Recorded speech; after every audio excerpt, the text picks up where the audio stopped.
لله نحمده ونستعينه ونستغفره ونؤمن به ونتوكل عليه ونعوذ بالله من شرور أنفسنا ومن سيئات أعمالنا من يهده الله فلا مضل له ومن يضلل فلا هادي له ونشهد أن لا إله إلا الله وحده لا شريك له ونشهد أن سيدنا ومولانا محمدا عبده ورسوله صلى الله عليه وعلى آله وأصحابه وسلم تسليما كثيرا كثيرا أما بعد فأعوذ بالله من الشيطان الرجيم بسم الله الرحمن الرحيم قل يا أيها الناس إني رسول الله إليكم جميعا الذي له ملك السماوات والأرض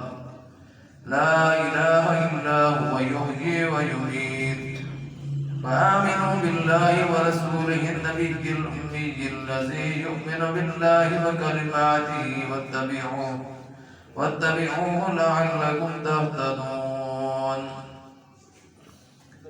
قال النبي صلى الله عليه وسلم لا يؤمن أحدكم حتى أكون أحب إليه من والده ووالده والناس أجمعين.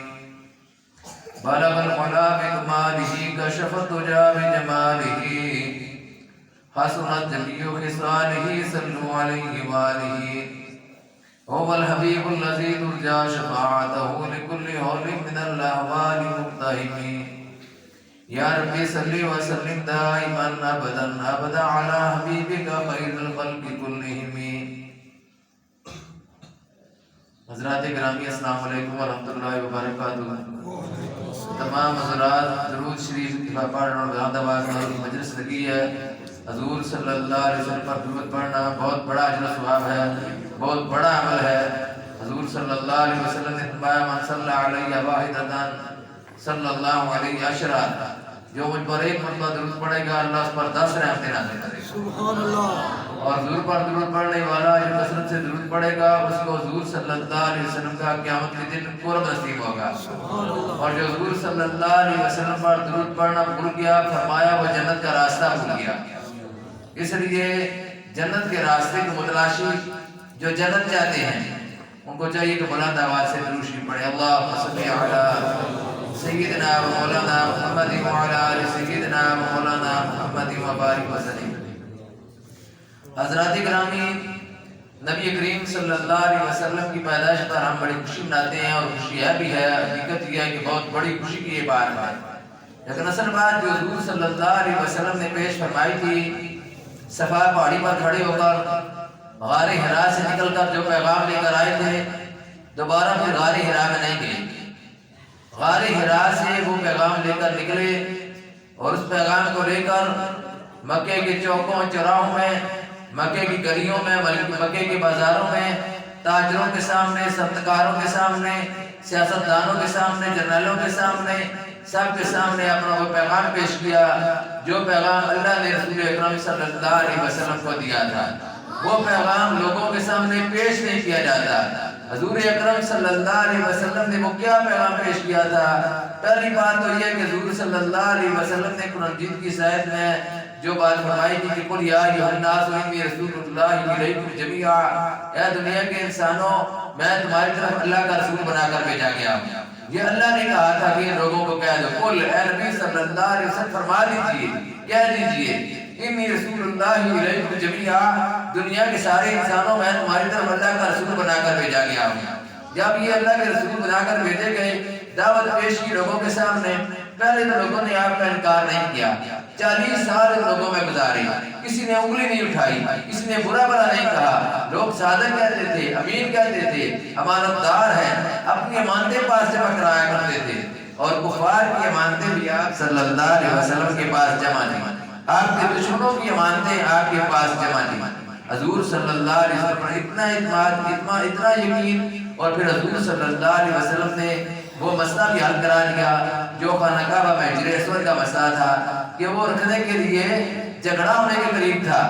لوگوں نے کہا کہ محمد صلی اللہ علیہ وسلم فیصلہ کریں گے. پھر آپ صلی اللہ علیہ وسلم نے اس پتھر کو ایک چادر میں رکھوا کر سارے قبیلے کے لوگوں کو بلایا اور ان کو بلا کر اس پتھر کو اس طرح کر کے اٹھایا کہ سب قبیلے کا اس میں حصہ پڑ گیا اور سب لوگ جو خوش ہو گئے کہ ہمارا مسئلہ یہ حل ہو گیا. لڑائی سے لوگ بچ گئے, جھگڑے سے بچ گئے. وہ معاشرہ, عرب کا معاشرہ جہاں لڑائیاں ہوتی تھیں 40 سال تک, 100 سال تک بھی بعض میں لڑائیاں ہوتی رہتی تھیں, خاندانی لڑائیاں ہوتی تھیں. ایک خاندان کے افراد اگر مر گئے ہیں تو بعد میں جو پیدا ہوئے انہوں نے پھر وہ پرانی بات دہرانی شروع کر دی اور اسی پر پھر لڑائیاں شروع ہوگی. کہیں گھوڑا آگے بڑھانے پہ جھگڑا, کہیں پانی پینے پلانے پہ جھگڑا, ذرا باتوں پر جھگڑا کرتے تھے. پانی پینے پلانے پر جھگڑا ہو جاتا تھا, قبیلوں کی لڑائیاں ہو جاتی تھیں, اونچ نیچ پر لڑائیاں ہو جاتی تھیں کہ آپ بڑے ہیں ہم چھوٹے ہیں, یا آپ چھوٹے ہیں ہم بڑے ہیں. اس پر لڑائیاں شروع ہو جاتی تھیں. عورتوں کو زندہ دار غور کر دیا جاتا تھا, چھوٹی بچیوں کو جب پیدا ہوتی تھی اسی وقت ان کو دفن کر دیا جاتا تھا. اسی لیے قرآن میں اللہ نے فرمایا کہ بھئی یہ ذنب قتل, جو بچی قتل کی گئی ماری گئی اس سے قیامت کے دن پوچھا جائے گا کہ تو کس جرم میں ماری گئی. یعنی اس آدمی سے بھی پوچھا جائے گا جس نے مارا ہے, اس سے پوچھا جائے گا ہی, لیکن بیٹی سے بھی پوچھا جائے گا کہ تجھے کس جرم میں قتل کیا گیا تھا, کس جرم میں مارا گیا تھا. تو یہ وہ عرب کا معاشرہ تھا جہاں حضور صلی اللہ علیہ وسلم تشریف لائے اور آپ صلی اللہ علیہ وسلم نے آ کر اس عرب کے معاشرے میں لوگوں کو توحید کی بھی دعوت دی, رسالت کی بھی دعوت دی اور پھر آخرت کی بھی دعوت دی. یہ 3 موضوع تھے مکے کے اندر حضور صلی اللہ علیہ وسلم کے, جن پر آپ صلی اللہ علیہ وسلم نے محنت فرمائی. سب سے پہلے توحید پیش کی اور لوگوں کو پہلے اعتماد میں لیا اور فرمایا کہ بلند پہاڑی پر سب جمع ہوئے ہیں. صبح آپ صلی اللہ علیہ وسلم نے پہاڑی پر کھڑے ہو کر میں سے کپڑا لڑایا.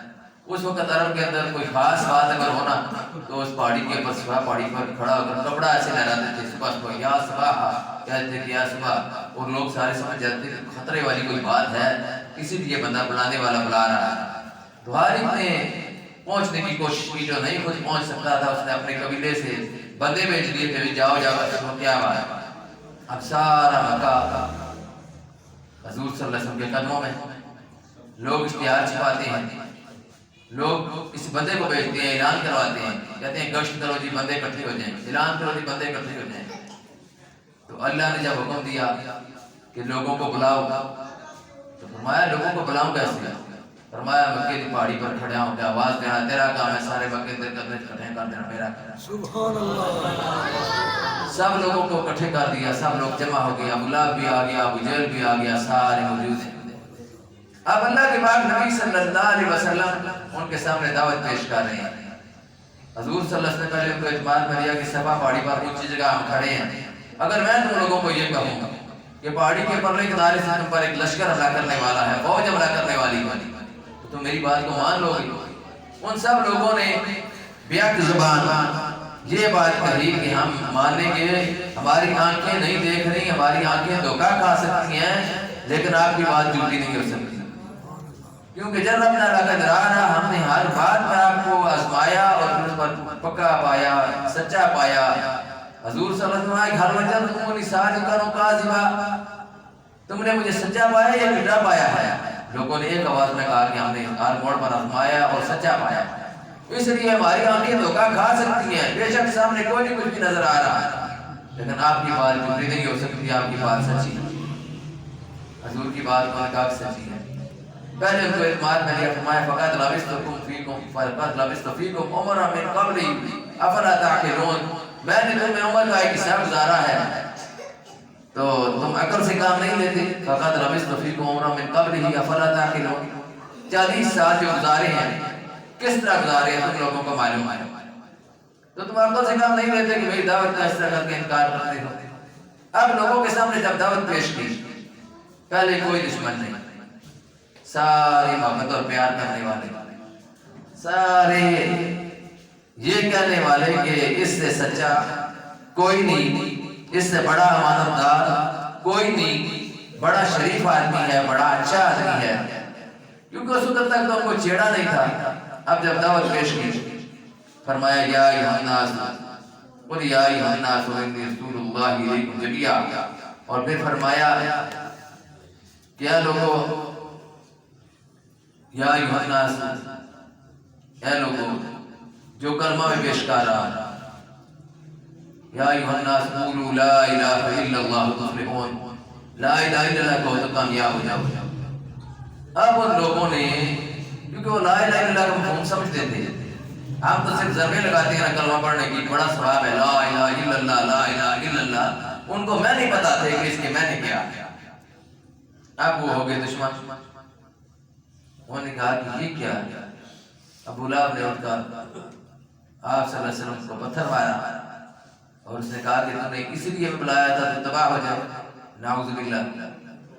اس نے کہا کہ تم نے اسی لیے بلایا تھا تو تباہ ہو جائے. لا الہ الا اللہ کہہ رہا ہے. لا الہ الا اللہ کا مفہوم یہ تھا وہ سمجھتے تھے کہ جن 360 بتوں کے ہم پجاری ہیں اب ان کو چھوڑنا پڑے گا. اب توحید سے اپنے دامن کو بھرنا پڑے گا اور توحید کا دامن تھامنا پڑے گا. رسول اللہ کے کہنے پر اب وہ سب کچھ چھوڑنا پڑے گا جو آج تک ہم کرتے رہے. اپنی مرضیاں ختم. چومے گویا مسلمان البلدم کہ دانا مشکلات لا ڈارا. کہ جب اقبال فرماتے جب میں اپنے آپ کو مسلمان کہتا ہوں تو میں لرز اٹھتا ہوں کیونکہ لا الہ الا اللہ کہنے کے بعد پر بہت سی ذمہ داریاں آئی جائیں.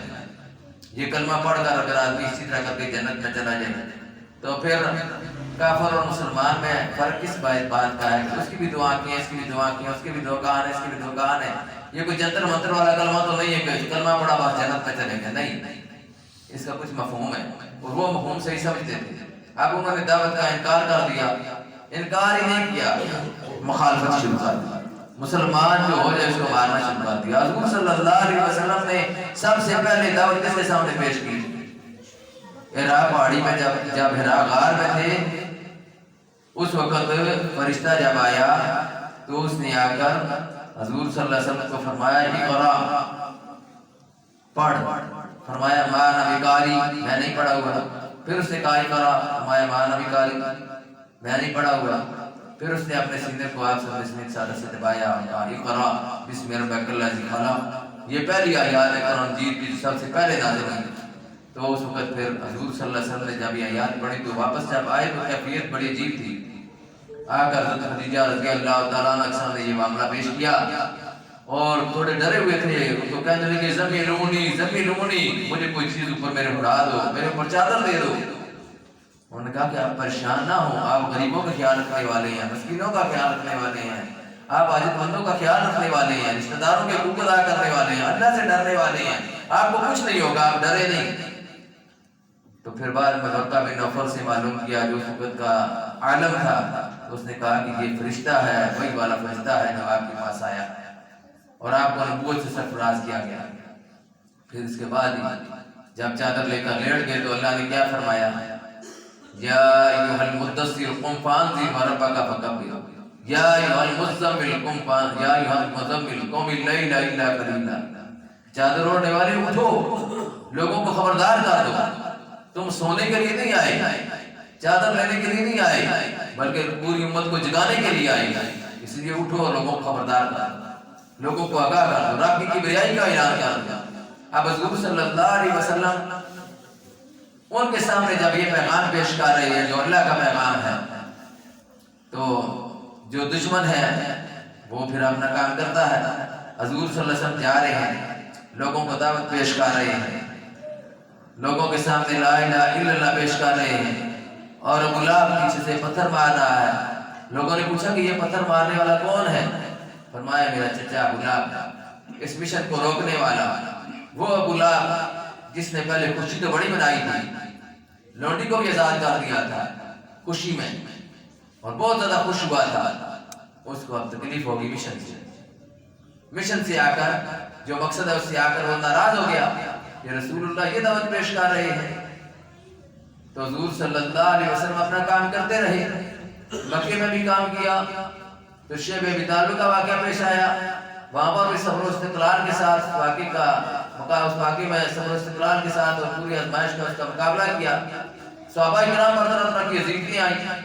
بلال رضی اللہ تعالیٰ عنہ کا مشہور واقعہ ہے کہ ان کو کس طرح کر کے ریت پر لٹا دیا جاتا تھا, اوپر پتھر کی سلیں رکھ دی جاتی تھی تاکہ حرکت نہ کر سکے, گلے میں رستے پہ ڈال کر گلی گلی پھرایا جاتا تھا. آقا مار مار کر جب تھک جاتا تھا تو وہ کہتا تھا کہ میں نے کسی لیے تجھے نہیں چھوڑا کہ میں تجھے ریسٹ دے رہا ہوں, چھوڑ رہا ہوں, اس لیے چھوڑا ہے کہ میں تھک گیا ہوں.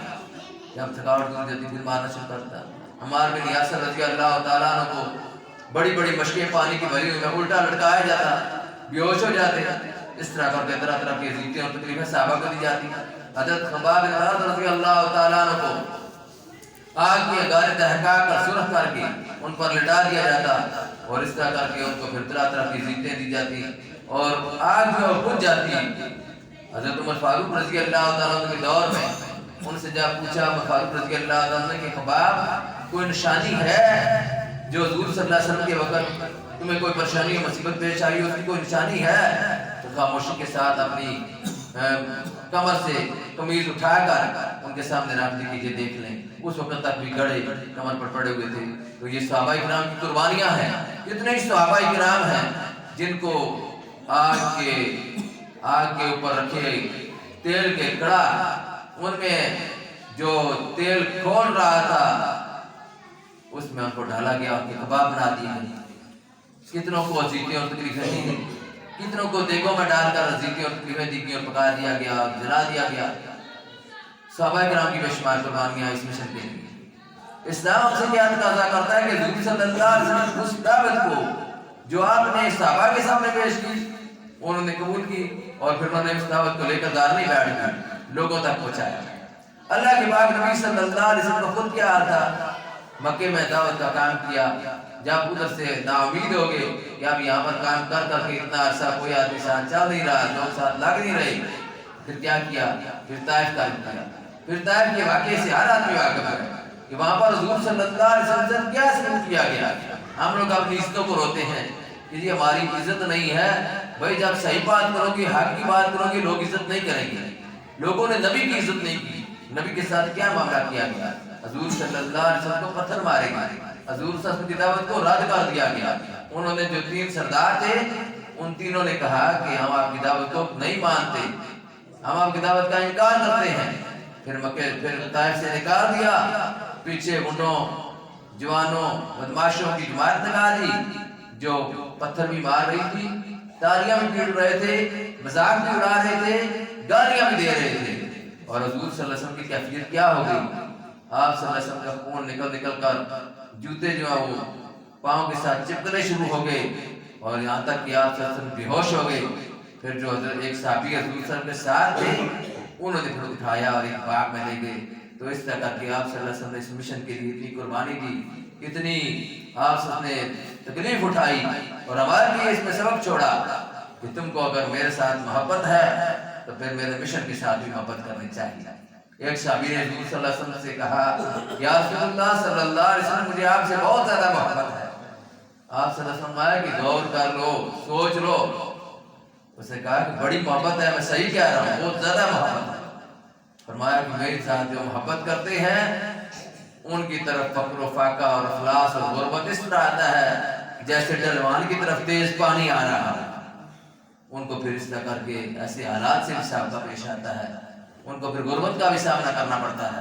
لازمی بات ہے جب اللہ کے نبی صلی اللہ علیہ وسلم کی تعلیمات پر عمل کریں گے، اب تو معاشرہ عمل نہیں کر رہا، اس وقت پھر کچھ نہ کچھ آزمائش بھی آتی ہے، اور آزمائش وہی لوگوں پر آتی ہے جو اس راستے پر چل رہے ہوتے ہیں جس پر انبیاء کرام چلے گئے، کیونکہ اللہ نے فرمایا ہے وَلَنَبْلُوَنَّكُمْ بِشَيْءٍ مِّنَ الْخَوْفِ وَالْجُوعِ وَنَقْصٍ مِّنَ الْأَمْوَالِ وَالْأَنفُسِ وَالثَّمَرَاتِ، ضرور آزماؤں گا مالوں کی کمی کے ذریعے، پھلوں کی کمی کے ذریعے، جانوں کی کمی کے ذریعے، تمہاری آزمائش ضرور کی جائے گی۔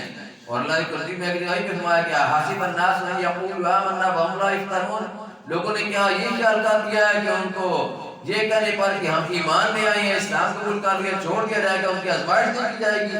فرمایا آزمائش کی جائے گی۔ پھر رسول اللہ صلی اللہ علیہ وسلم نے فرمایا جتنا کوئی آدمی ایمان کی طرف زیادہ ہوگا، جتنا کوئی انبیاء کرام کے راستے پر چل رہا ہوگا، ان سے زیادہ قربت رکھنے والا ہوگا، اتنی زیادہ شدید آزمائشیں اس پر آئیں گی۔ آج آپ دیکھ لیں جو لوگ نیکی کے راستے پر چلتے ہیں ان پر آزمائشیں آتی ہیں، ان پر تکلیفیں آتی ہیں، طرح طرح کی ان پر مصائب کا انتظار ہوتے ہیں۔ دوسری طرف آپ دیکھیں کہ فرعون ہے، اس نے ساری زندگی کا آٹا بھی نہیں چبا، اور آج کل کے ماحول میں بھی آپ دیکھیں کہ جو لوگ دین کے ساتھ زیادہ نہیں جڑے ہوئے، مال ہے، پیسہ ہے، دولت ہے، دنیاوی ٹھاٹ باٹ ہے، دنیاوی شان و شوکت ہے، اقتدار ہے، سب کچھ ہے، صحت بھی ہے، لیکن جو لوگ اس طرف جڑے ہوئے ہیں یہ ہمیشہ سے یہ بات چلی آ رہی ہے، ہمیشہ سے کمزور لوگوں نے ساتھ دیا۔ ہمیشہ سے کمزور لوگ ساتھ چلے اور زیادہ تر نوجوان چلے. حضور صلی اللہ علیہ وسلم سے جتنے بھی لوگ محنت کرنے والے قربانیاں دینے والے تھے وہ 9-10 سال کی عمر سے لے کر 38 سال زیادہ سے زیادہ 38. حضرت ابوبکر صدیق رضی اللہ عنہ کی عمر 38 سال تھا, 2 سال 40 سے کم. باقی سارے جو ہیں وہ نوجوان تھے, چھوٹے تھے, 22, 23, 25 سال عمر کے لوگ دین کا کام کرنے کے لیے آگے بڑھے. تو آج بھی ماشاءاللہ بچے جوان بیٹھے ہوئے ہیں, ان کو اس بات سے سبق لینا چاہیے کہ ہمارا بھی یہی دین اسلام ہے, ہمیں اس کے لیے محنت کرنی ہے, کوشش کرنی ہے. اور رسول اللہ صلی اللہ علیہ وسلم کے مشن کی پایہ تکمیل کے لیے ہم نے جدوجہد کر رہی ہے. اللہ کے نبی صلی اللہ علیہ وسلم جو دعوت پیش کی تھی وہ توحید کی دعوت تھی, لوگوں کو اللہ کی طرف بلانے کی دعوت تھی. جتنے بھی نبی آئے 1,24,000 قوم میں سب کی دعوت کیا تھی؟ لا الہ الا اللہ. دعوت سب کی لا الہ الا اللہ تھی. اور میرے نبی کی دعوت کیا؟ لا الہ الا اللہ. باقی نبیوں کی بھی دعوت لا الہ الا اللہ تھی کہ اے لوگوں اللہ کے غلام بن جاؤ, بندوں کی غلامیوں کو چھوڑ دو, انسانوں کو انسانوں کی غلامی سے نکال کر اللہ کی غلامی میں دیا اور اس کو کامیابی کا مشن قرار دیا. اس لیے ہمیں بھی کوشش کرنی چاہیے کہ ہم اس بات کو سمجھیں, اس قرآن کے ساتھ اپنا رشتہ استوار کریں. اللہ کے نبی صلی اللہ علیہ وسلم جب غار حرا سے آئے تو اس قرآن جیت کو لے کر آئے, اور یہ قرآن جو لے کر آئی یہ پورا نسخہ کیمیاء ہے, پوری امت کے لیے کامیابی کا راستہ ہے. اس سے ہٹ کر کوئی کامیابی نہیں ہے. مرکز اور محور تین ہیں محبت کے, اور مرکز اور محور تین ہیں اس امت کے, اور لوگ اسی لیے اسی مرکز اور محور پر حملہ کرتے ہیں. کبھی قرآن کی توہین کرتے ہیں, کبھی رسول اللہ صلی اللہ علیہ وسلم کی توہین کرتے ہیں, کبھی اللہ کی شان میں گستاخی کرتے ہیں. اللہ, محمد اور قرآن یہ تین ہے کامیابی کے نشان. ان سے اپنے آپ کو وابستہ کرنا چاہیے. یہ مرکز اور محور ہے مسلمانوں کا. اللہ نے قرآن میں فرمایا کہ اس سے اہل ایمان کو محبت ہونی چاہیے. اب قرآن مجید جو ہے اسی کو ہی لے کر حضور صلی اللہ علیہ وسلم امت کے پاس آئے تھے. اتر کر حرا سے سوئے قوم آیا اور ایک نسخہ کیمیاء ساتھ لایا. وہ بجلی کا کڑکا تھا یا صورت ہادی, عرب کی زمین جس نے ساری ہلا دی. رہا ڈر نہ بیڑے کو موجے بلا کا, ادھر سے ادھر پھر گیا رخ ہوا کا. حضور صلی اللہ علیہ وسلم نے محنت کی تھی, ہمیں محنت کرنی چاہیے. اللہ سے دعا اللہ میں عمل کی توفیق نصیب فرمائے. دعا پر دعوانا الحمدللہ رب العالمین.